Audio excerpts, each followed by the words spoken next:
All right, welcome back, geometry students. We are talking about 1-7, lesson 1-7 on writing proofs, right? Proofs.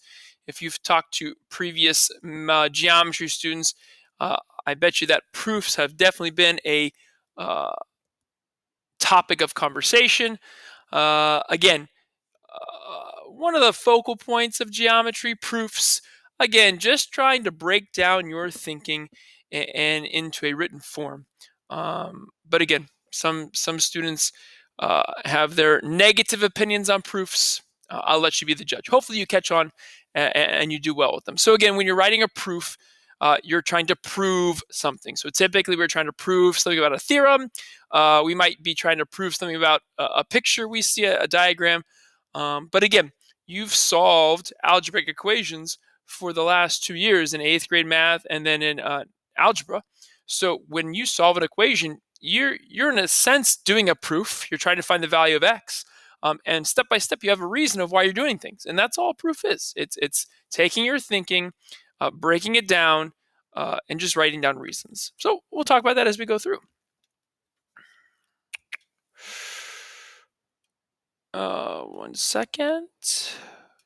There we go. Okay, so if we talk about this first theorem here, the vertical angles theorem, this is a pretty big idea that we will use throughout geometry going forward. So the vertical angles theorem says that if two angles are vertical, then they are congruent. Vertical angles are congruent. So you see this picture here?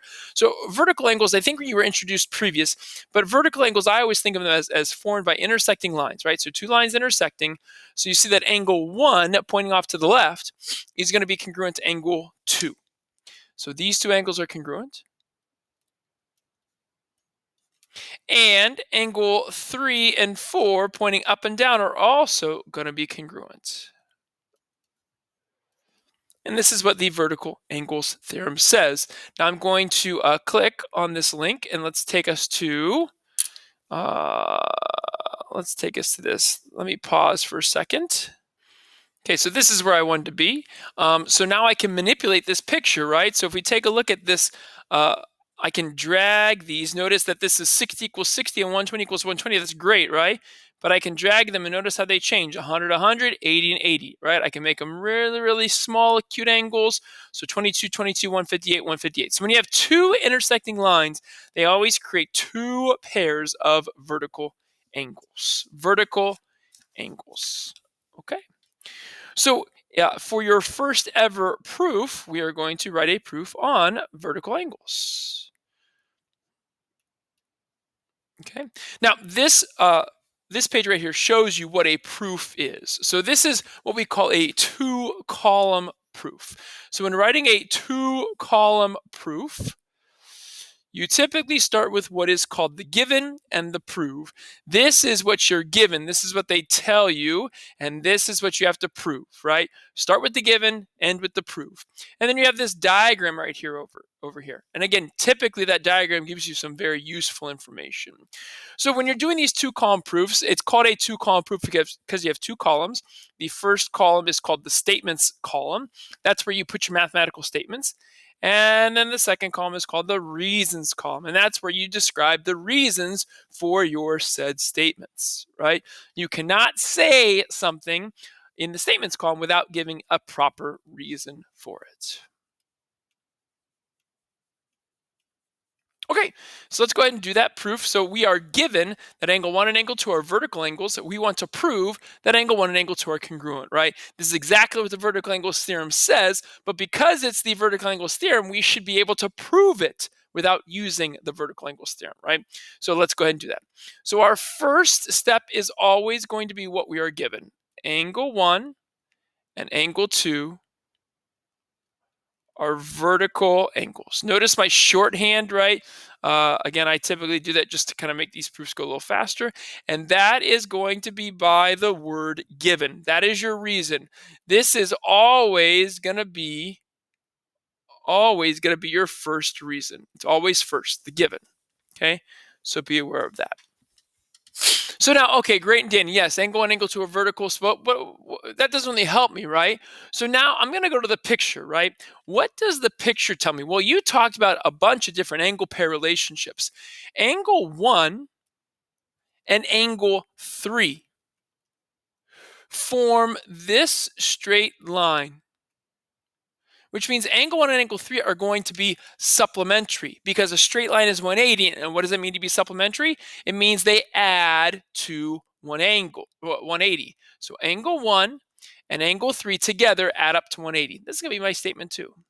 The measure of angle 1 plus the measure of angle 3 equals 180 degrees, right? This is going to be we talked about supplementary, the definition of supplementary, and I'm going to use shorthand, supplementary angles. Right? You can use the long words if you want to, but I'm going to use shorthand just to make it quicker. Now, that's not the only pair of supplementary angles. What about angle 2 and angle 3? Angle 2 and angle 3. So now we have this line being formed by angle 2 and angle 3. Angle 2 and angle 3 also add to 180. Because it's the exact same statement, I'm going to put it in the same step.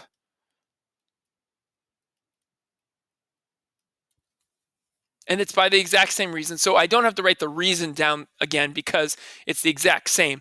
I wrote the statement down because I used different angle pair. So there we go. So we have two pairs of angles equaling 180.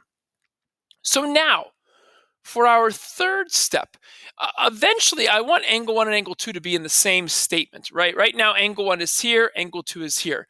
But notice how both of these equations end in equals 180. Well, if these two angle sums equal the same thing, then these two angle sums are going to equal each other. So what we can do is we can combine the statements in step 2 into one equation. The measure of angle 1 plus the measure of angle 3 equals, and now instead of putting 180, I'm going to put something else that equals 180. Well, angle 2 plus angle 3 equals 180, equals the measure of angle 2 plus the measure of angle 3. And that is going to be by what we call the transitive property. The transitive property. You might be able to get away with substitution as well, but typically here, when you take a whole side of the equation and replace with something else, that's going to be transitive because you see that they're both equal to 180. If two things are equal to the same thing, then they're equal to each other. And now, if you look on the left side and the right side of this equation, I see the measure of angle 3 twice. We can go ahead and subtract the measure of angle 3 from both sides. We can cancel it here and cancel it here using subtraction. So statement 4 will result in just the measure of angle 1 the measure of angle 1 equals the measure of angle 2. And that is because we went ahead and subtracted the measure of angle 3 away from both sides. This is going to be called the subtraction property. Subtraction property. I don't do SUB property because that could be confused with substitution. Okay, and then last but not least, step 5. Well, if two angles measures are equal, then yes, those two angles will be congruent. Angle 1 will be congruent to angle 2.